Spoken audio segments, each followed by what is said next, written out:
Welcome to the Stack of Stats podcast. Pam Maldonado, joined by my girl Kelly in Vegas for Week 14 of the NFL contest picks.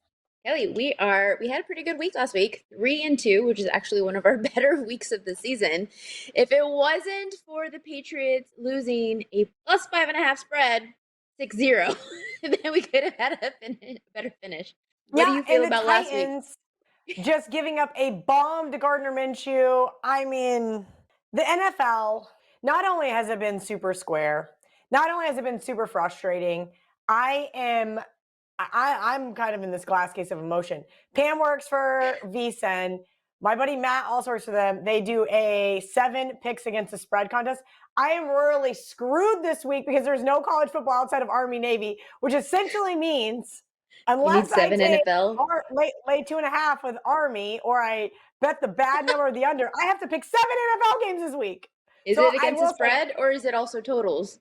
You can use totals as well. You can use totals. Okay. I'm not a big totals bettor. And the thing is with a lot of contests that I like, so like I'm in a lot of those like office football pool contests, is the lines come out on Monday. So like I can bet the Colts over. It's 39.5, 40 on office football pool. Well, this is not how Matt's contest works. You have to use the lines at 3 p.m. Eastern on Friday, whatever they are at Circa, and that's what it is. Like there's no playing the stale numbers because really there's not a lot of handicap in that, right? You're just playing stale numbers. So it kind of gets to this point where now I'm like panicking. Like I never even like 3 NFL games and I have to now like 7. So today is going to be a fun show because I'm probably going to have to hop on a couple ones that you really like. Well, also, there's also a couple of totals that I do like, and my totals tend to do really well for both college football and NFL. So when I do jot them down, as this is something that I'm looking at, then listen up and maybe you'll agree on some of those. Just a reminder of what it is that we're doing. It is 5 against the spread contest picks. Kelly's talking about how these lines are revealed and they have to utilize those. Same concept here. These lines are revealed every Wednesday. They do not move, so these are the ones that we are using. So when we say best bets, what we say on this podcast may be entirely different come kickoff, but these lines are subject to change on the live number, not so much for these contests. Kelly, this is the first time that you and I haven't texted. I know we don't talk about the games prior, but this is actually the first time that I didn't text you of like, what's your best bet, just so I could prepare for it. So I actually have no idea what to expect. I'm actually a little worried. How do you feel about this week, first off? And then give us your best bet for week 14. 3 games that I really like a lot. And that's interesting. We'll say that. So for this show, for Bet On It, for the next show, the hustle that I'm doing after this on WagerTalk, I've got all of these places where they want a best bet. And I've told you before that kind of the media conundrum is one of 2 things. One, I want to give out lots of information, but I also want to stay consistent across all 3 shows, 5 shows, 7 shows, whatever that may look like. So this is the best bet that I came up with on Tuesday night because I have to turn in my best bet then. And it's not a great number in the contest. And it is 3 in real life. Juice minus 120 in most spots, but it is 3.5 in the contest. And that should cause me to waver, Pam, but it's not going to. It is the Dallas Cowboys. Of course, okay. I'm betting against the Philadelphia Eagles. Well, for this contest, it's actually Cowboys minus 3. So that works in your favor for this one. I pulled up. I just had the weekly card pulled up. So it is 3 in one of the contests, 3.5 in the other. No harm, no foul. I will take it when I can. Long story short, I have been against this Eagles team for a better part of the year.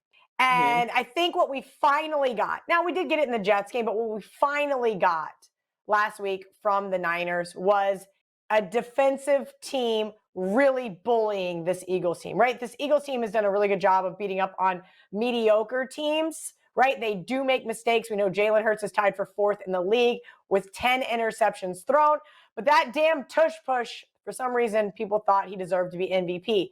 Now he's kind of getting shoved to the wayside. And I've actually had a lot of people tell me, well, Kelly, isn't this a buy low spot on the Eagles? I don't think it is. The Cowboys lead the NFL in total points.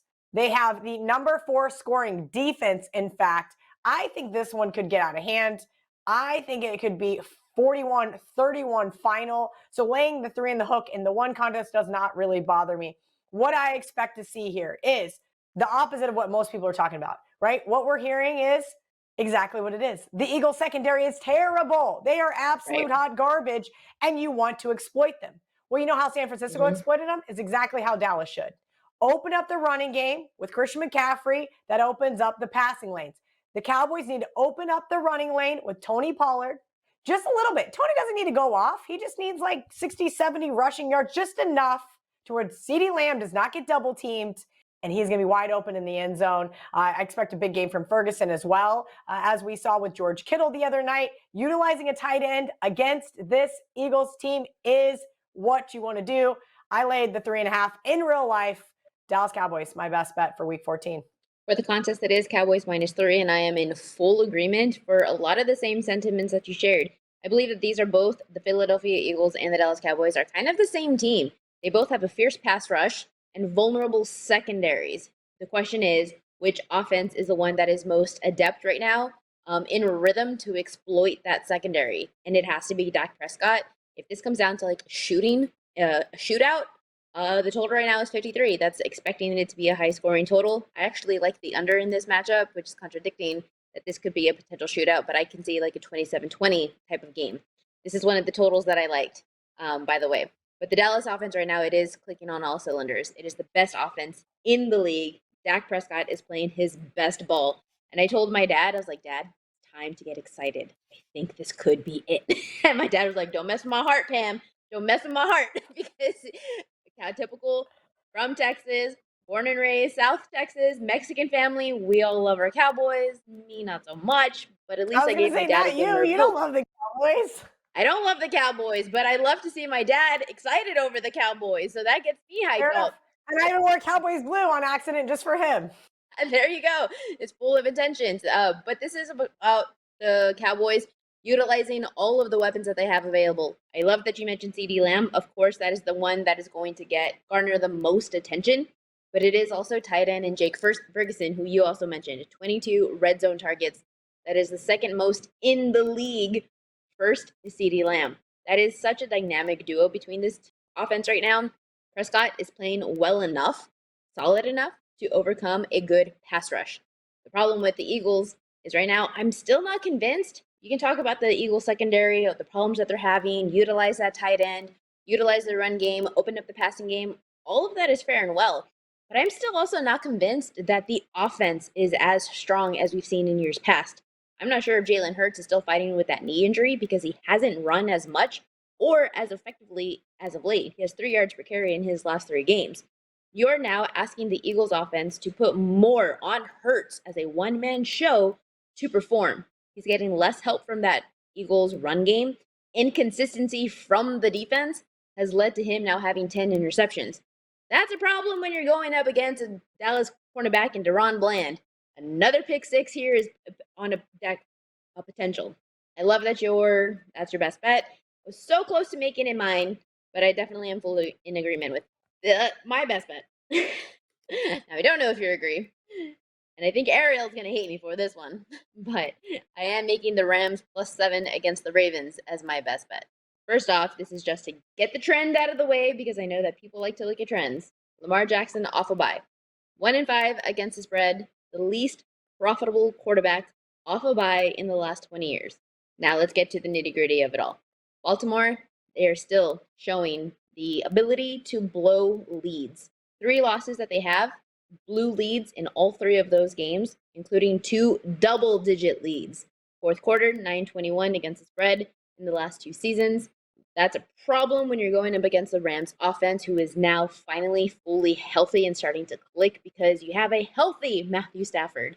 63% completion, 8 touchdowns, 2 interceptions as of late. We're talking about the run game for the Cowboys and how it's helped with the passing game. Similar scenario here with the Rams. They have a better run game now with Kyren Williams that has been able to open up the passing game with Stafford. He has 231 rushing yards in his last 2. Single-handedly, this has been the biggest improvement of the Rams' offense as of late. If you give Stafford a healthy pass connection with Puka Nacua, Cooper Kupp, now you have that run game in Williams that takes up a lot of pressure off of him. And the Rams' defense has already been the strength of the team. They're young, they're competitive. Around Aaron Donald, who's a veteran that knows how to handle some of these tougher quarterbacks like Lamar Jackson. Top half in points allowed, yards allowed, third downs allowed. If you look at the schedule for the Ravens, you beat the Bengals, who are bad on defense without Joe Burrow. And then you went ahead and beat the Chargers, who are literally like last in league in almost every defensive category. Now you're going up against a competent defense with a healthy, on track, making progress offense in the Rams. I think you're on mute. Yeah, I'm on mute. I'm telling the new dog to stop whining because I had to close my door, so I didn't think you would see me say that off camera.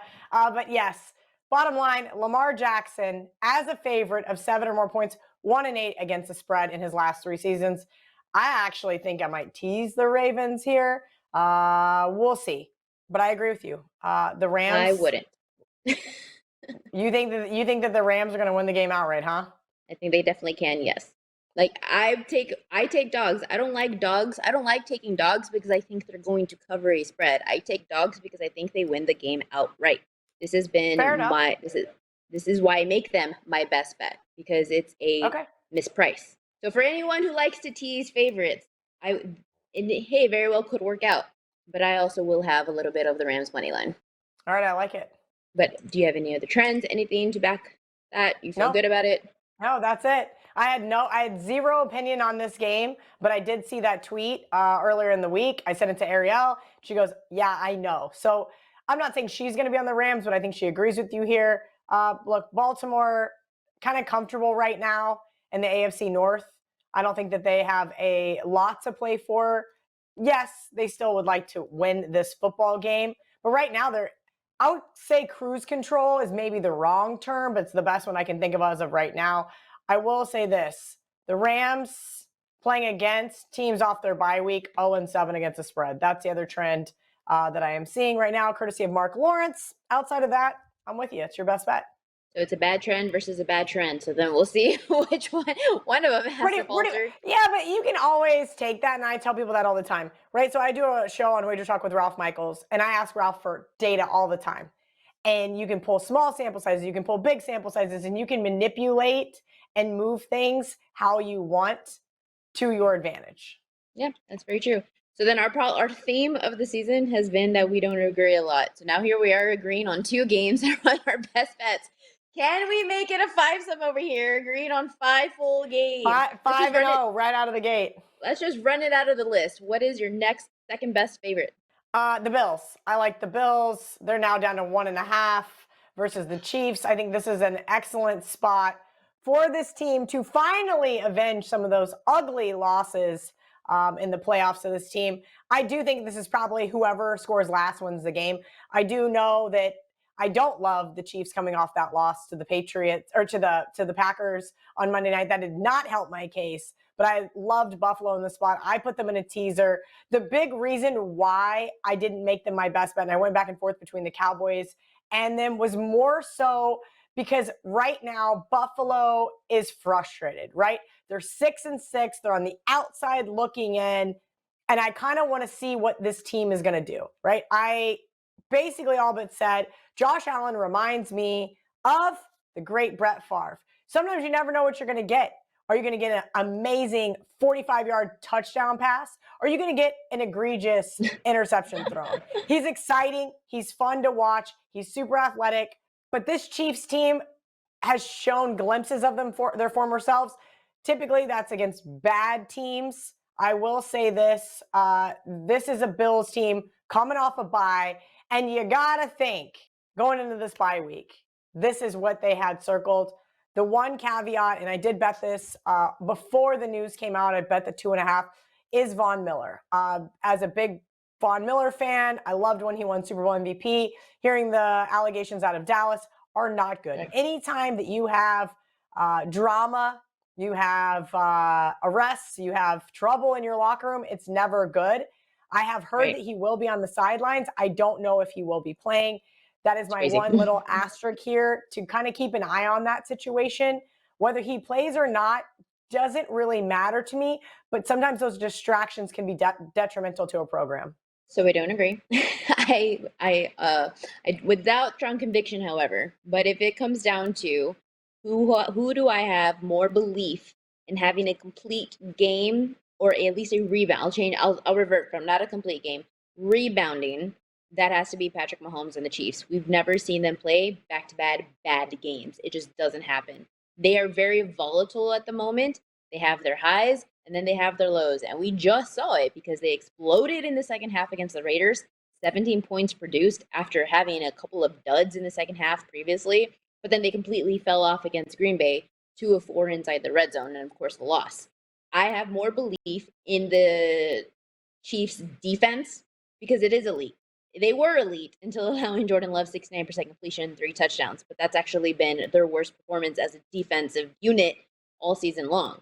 I have belief that they can do well against Josh Allen because blitz the hell out of him. When you do blitz him, he has 49% completion, 4.9 YPA. Already you're coming into this suspect having a vulnerability, I'll say. And then you mentioned it that he's a kind of a wild he's a wild cracker. He's a wild cracker, and we don't know what to expect from him. But we know that he can sling it. That much we know. But it's because of that aggression that he has, that aggressive ability. He goes full aggro. He has 13 interceptions this season, the most in the league. Did we lose Pam? I'm back. Okay. Sorry. But this game is going to come down. Like, this game really holds like a lot of significance because Buffalo has a very tough final stretch. At best, you're looking at the Bills to maybe win 10 games. Is 10 games enough to make it into the playoffs? And then you have the Chiefs, who are like, oh, here we are, down to the nitty gritty. They have not played a road playoff game. And they're in possibilities to do that if they keep on this volatility of a season that they're having. Mahomes, Kelsey, that needs to be the dynamic. But this really just comes down to having more belief in the Chiefs' defense against Josh Allen on the road. So for that, I couldn't. And it's a 1.5. It's I will still take Mahomes every single time. So we're not going to agree there. So then what's your third best for the game? I like Seattle. I think this is too many points here. San Francisco, prime time, just went in and beat up on the Eagles. Now they have to play a divisional team they just played a couple weeks ago on Thanksgiving, 31-13 final. The public's going to be all over the Niners here, and rightfully so. Why would you want any part of Seattle? Well, Seattle right now is kind of desperate. 6-6, hanging out in the NFC, on the outside, looking in. Are they going to win this game? I don't know. I think that this should be a much closer game than the spread suggests. I think it should be about 6.5. Damn sure not 10.5. And that's kind of my one little caveat there. It makes me really concerned, though. Maybe I'm missing something injury-wise. I haven't seen anything because we know how good of a coach Pete Carroll is. But 3 straight losses is not ideal. But I think this team is very hungry. I think this team is healthier than we've seen in the past. Again, I'm looking through this card much deeper than I have previously. I'm trying to find a situation that also matches up with the number. I think San Francisco getting a lot of love. Brock Purdy now hanging out in the MVP race. Him and Dak just jumping Jalen Hurts. I'm not ready to do that just yet. Okay, that is the one thing that I think is getting a little overblown. Reading your press clippings, of course, you go to Philadelphia, you win the game in the manner that they did. Wonderful. But I think it's added about 1.5, 2 points too many to this line. I would not be shocked to see it be a backdoor cover by Seattle, but I got to take Pete Carroll here and hope that this team comes to fight in a divisional road match. We know that those divisional road dogs, Pam, have been crushing this year. Let's hope it keeps up again here on Sunday. Sorry. I don't know what's happening. You can still use Kelly's spot because that was great. No, that's fine.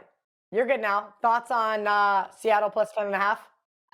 Okay. So when it comes to this game, I have absolutely zero opinion.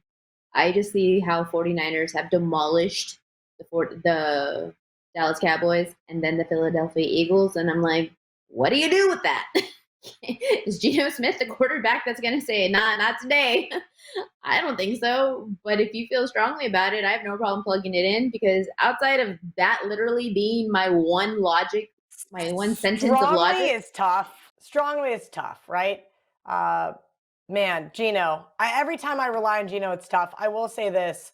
The one thing that's probably going to keep me from betting this game in real life, San Francisco, 11-1 in its last 12 versus the NFC West. They have just dominated this division for the past 3 years.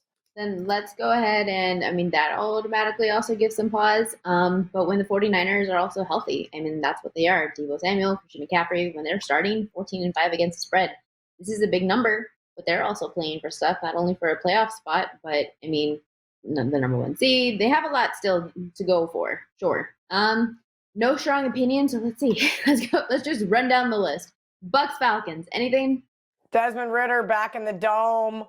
Bucks secondary, Okay, Bucks linebackers. They're not. No strong opinion. Colts, No, Bengals? not at all, actually. In fact, that's probably one of the weaker opinions I have as far as the game goes. Again, divisional road dogs have been doing well. I feel like you can't back Desmond Ridder outside of the dome. It's almost like you play against him on the road, you play on him at home. Arthur Smith getting a lot of flack in these press conferences. I keep seeing him because Mark Zeno keeps commenting on them, but I really don't trust the Bucks. I don't, outside of Mike Evans, I wouldn't say that Baker Mayfield has any weapons he can really trust. This is a pass for me. It looks like a dead under game too. I do like the under, and I like the Falcons. You're talking about Arthur Smith. I think he's finally starting to embrace the run game. Bijan Robinson, he's had back-to-back games rushing for 90-plus yards.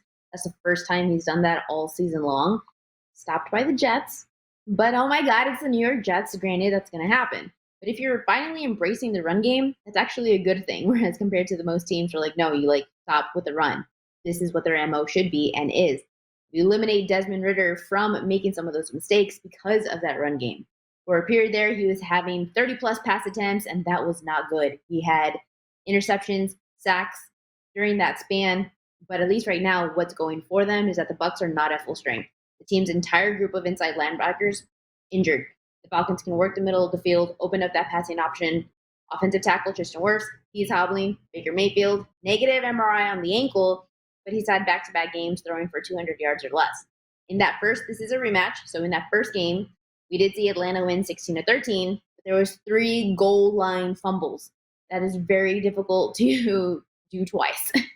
I would lean to the Falcons, like the under as well. Let's move along if we can convince. Colts, Bengals, any opinion? Yeah, I mean, we can put down the Falcons as a TBD. As if, like you said, if there's ever time to take them, it's when they're at home. That would be the only time. You probably could not convince me to take them on the road, but if they're at home, you could definitely talk me into it. Colts, Bengals. I missed the good number on the over. That's all I got for this one too.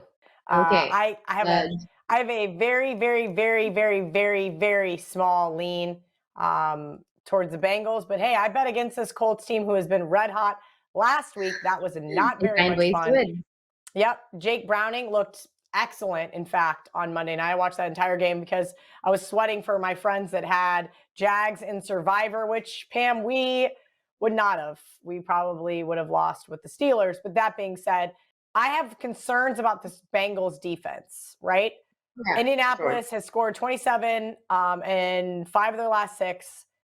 Jonathan Taylor's not back, correct? He's out once again. Right. Have they announced that yet? Okay. Yeah. So, and then on the flip side, the Colts also are terrible defensively. I do think we could see a defensive score end this game, though. But Jake Browning, if he wouldn't have looked as good, like let's say they would have lost that game, right? If Trevor Lawrence didn't get knocked out, I think they would have. I would have loved to have been on the Bengals here in this spot. Give me the over, even though I'm way late to the party. I like the over. I also like, I lean to the Bengals as well. And this does because I am convinced that the Bengals, at least now, defenses aside, it's about the offenses. And the Cincinnati kind of pronounced dead after Joe Burrow. Well, in comes Browning.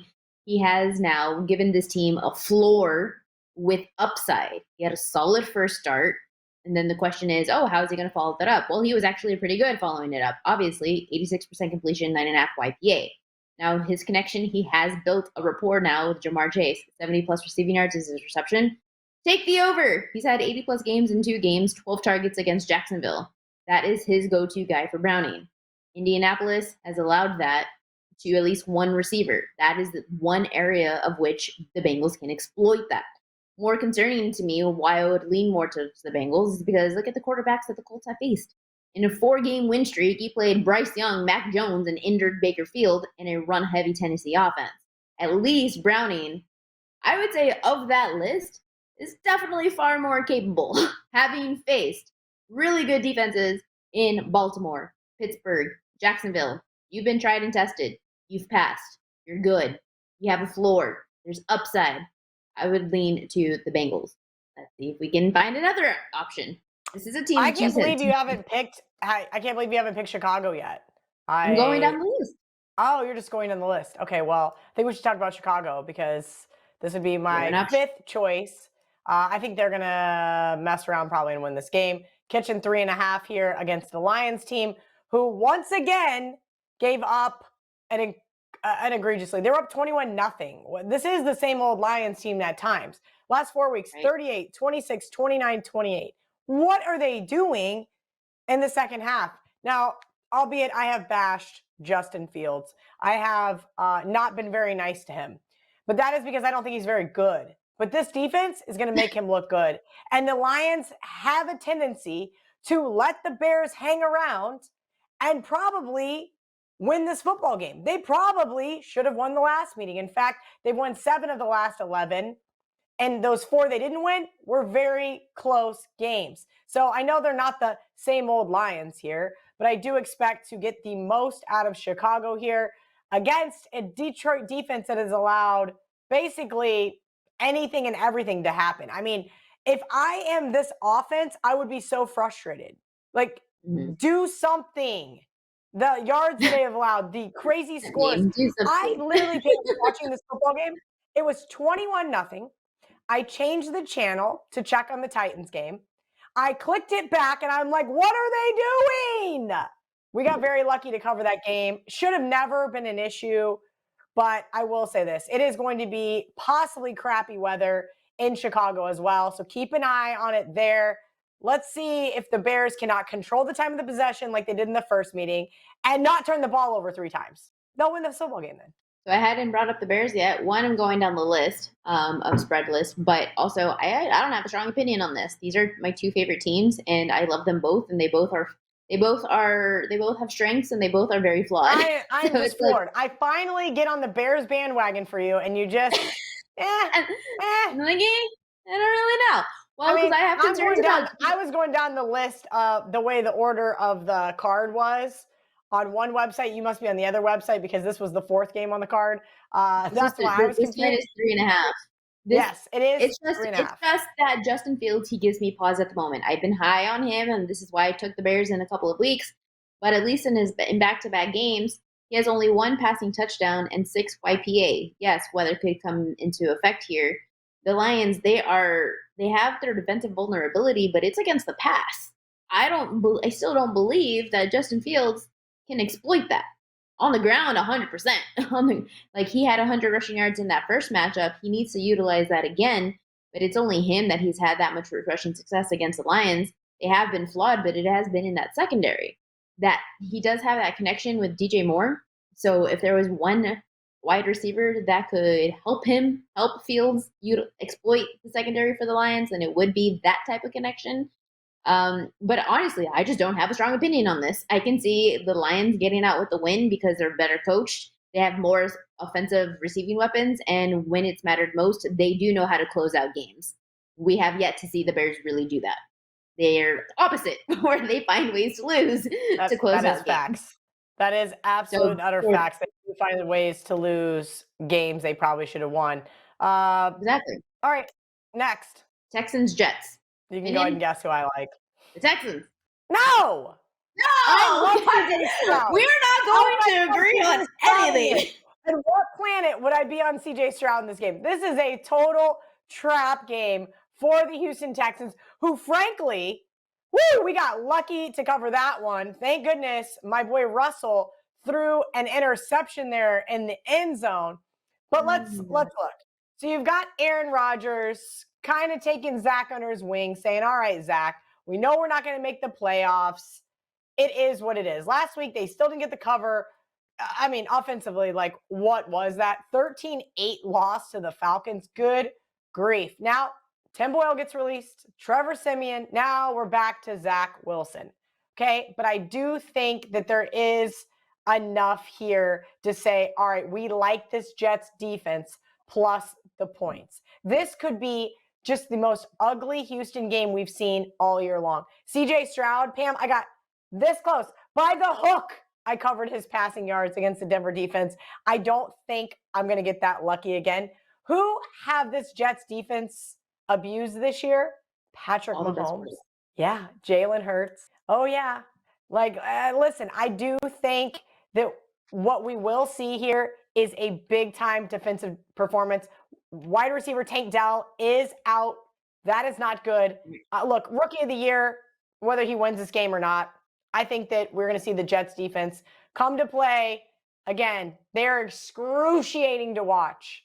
But What did you say? What did you say to me last week? Pam, you can go into all the metrics and do the deep dives, and all of that doesn't translate into wins. Well, you know what's not translating into wins? That the Jets are creating havoc against these quarterbacks, are forcing more interceptions than they are touchdowns, and still losing games and not covering spreads. Josh Allen, they lost 32-6. He had a terrible game in that matchup. Miami, Tua Tagovailoa, he had a terrible game in that matchup. Yes, his worst performance of the season, and they still lost by double digits. You're talking about the Jets right now, who, yes, their defense hella strong when they are playing at home. But here's the thing that's going against them. I don't care how much of a buddy-buddy relationship you have with Aaron Rodgers, Zach Wilson still stinks. He has a 2% touchdown rate.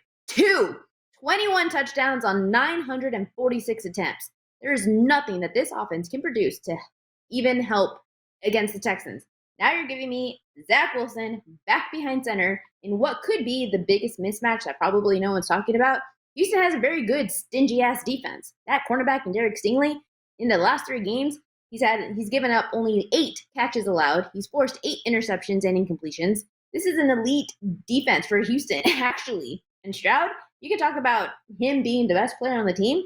I think Stingley is. He is freaking fantastic. So it's that defensive matchup against Zach Wilson. I trust Stroud that they have a deep receiving core. He has confidence in his throwing game. And the good news is he was just tested against a very good secondary pass defense. What happened in that game? It was a bit of a mixed bag. He had 10 YPA, but he also had a 59% completion. Give me the yardage, give me the confidence, because at least also there's history involved. Houston head coach DeMeco Ryans, offensive coordinator Ryan Slowick, they both worked with Robert Saleh. That's going to have that familiarity attached. I think Texans have the edge, and it could be what we saw last week. 6-0 with the Chargers against a strong defense. But it's never backing Zach Wilson. Zach Wilson stinks. We're never going to agree. So let's just call it quits on our 2 games. And then flip coins for the other. Okay. Yeah, that's all I got. I've got Cowboys, Jets, Seattle, Bills, Chicago are my 5. And then my long list, I've got the Bengals, I got the Falcons, I got the Rams. Vikings, Raiders? Justin Jefferson's going to be back. Yeah. It's the Raiders. We're talking about locker room issues with Von Miller. The rumors that I'm hearing out of Las Vegas are not good. Devontae Adams wants to be a Jet. That's how bad it is. He wants to go to the Jets with his boy Aaron. So you like the Raiders in this game? No. Look. So you like Vikings? I slight lean to the Vikings. Very slight lean to the Vikings. Look, I do like this Vikings team. I think Josh Dobbs is better than serviceable, right? I use that term a lot because it's nicer than mediocre, right? I say mediocre sounds mean, so I say serviceable. He gets the job done. I will say Josh is better than just getting the job done. But the scary thing is somehow Vegas is still alive in the playoff chase. This team is not any good. They are actually horrible against the NFC North. And again, with Justin Jefferson being back, I'm afraid that they sprinkled a little bit too many points here. Let me see what the line is in the contest. It is Vikings -3 on the road. It seems high, but it's because Justin Jefferson's back. Is he going to be rusty? What kind of connection do he and Josh Dobbs have? I don't know. Is he going to jump right back in there and be the elite receiver that he always has been? Probably. But that is a big unknown. So I think that's why, yes, the line is in favor of the Vikings because of Justin Jefferson, but it's even more less. It's less so about what type of production can he do, and it's really just about having another man on the field to defend. You put the double coverage on him because we know the type of capability that he has, but it's also going to lead to more open door opportunities for Jordan Addison. That's been his go-to guy. Consistent producer, 685 yards, 54 receptions. His ability to win downfield, that's his calling card for those immediate deep targets. Now you have two guys on the field. Having that extra additional weapon in Jefferson could help to also eliminate some of those Dobb fumbles that we've seen because now you have an extra man. Vegas' secondary is still trash, 30th in opponent completion percentage, bottom half in YPA, touchdown rate. So it is exploitable. I think this could be the better version of Dobbs that we see simply because Jefferson is back in the mix. I lean to Vikings as well. It seems like you're in agreement. So by default, should we plug it in? I mean, by default, yes. Yes, I will say I hate betting against teams coming off of their bye. The Raiders needed that bye week very, very badly. We'll see what Aiden O'Connell's got cooked up his sleeve here. I don't love this, but if it's one, it is something we do agree on. To me, it is Vikings or pass.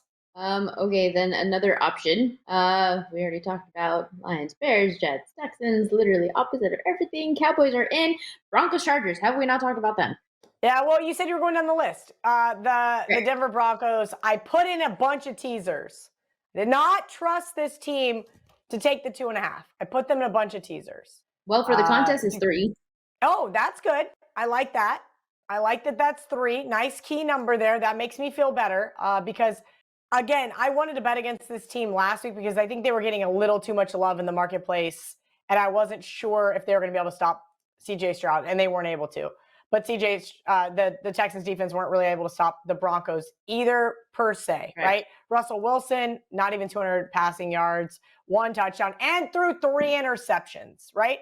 This is exactly. the and Russell still Wilson almost won roller that coaster ride, right? Yeah, he's been on this roller coaster ride all season long, frustrating me beyond belief because we know what potential he has. We have seen him win a Super Bowl.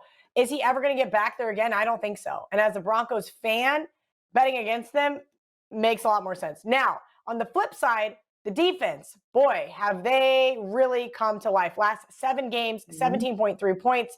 If the defense plays well and Russell Wilson doesn't turn the ball over, I think Brandon Staley gets fired. But that's a lot of Can we do the Broncos? I almost made this as my best bet. I don't know why I'm barely mentioning it now, but I almost made this my best bet. And it is because, yes. Because it wasn't on the list because it's a 4:00 game. So you got to go all the way down the bottom. You have to go way down. But it is, you've mentioned all the points. Broncos defense has at least stepped up. 56% completion allowed. That is the lowest in the league since week 8. This has been a turnaround. The defensive turnovers that they have, creating havoc against the quarterbacks, forcing some of those fumbles, interceptions has been great. And you mentioned all of the ways that the Broncos found a way to lose last week against the Texans. What you didn't mention is that they went 0-11 on 3rd down. That is insane. 0-11. You just need one of those babies to convert. 1 of 3 inside the red zone. That's terrible. That's so sad. You just need, and they went 1 of 3 in the red zone. We're talking about Russell Wilson. And yes, he is not the same quarterback that he has been in years past. Let Russ cook. If there is an opportunity, it is this week against a Chargers secondary. 31st in opponent yards per play. They are garbage. Well, right now we've only seen Russ maybe make a little appetizers. He's setting out the little, chips and dip. We haven't really seen him go fully into the kitchen yet. This is his maybe because opportunity. They won't let him. Because maybe him cooking is him throwing 3 interceptions. Maybe they have to keep him on like a short, like chef's leash. Like, okay, sir, like you're only allowed to do X, Y, and Z because you're incapable of doing what you used to do. I don't know. And honestly, he needs to get his ice checked. I need 3 more wins from this team, and I can get my season win total cash. I don't think I'm going to get there. Broncos. But I do think they'll win this week. Brandon Staley as a favorite. Chargers as a favorite. We don't ever like it. We'll do Broncos. We'll do Broncos against the Chargers. Yes. Great. I love it. And then by default, plug in the Falcons because we both leaned that way. But sure, Desmond Ridder at home. Well, hold on. You don't like anything on Monday night. You don't like either Monday night game. What were the Monday night games? I don't have them written down like that. Packers, Giants, Titans at Dolphins. I lean to the Giants. Go figure. Me too. And ooh, interesting.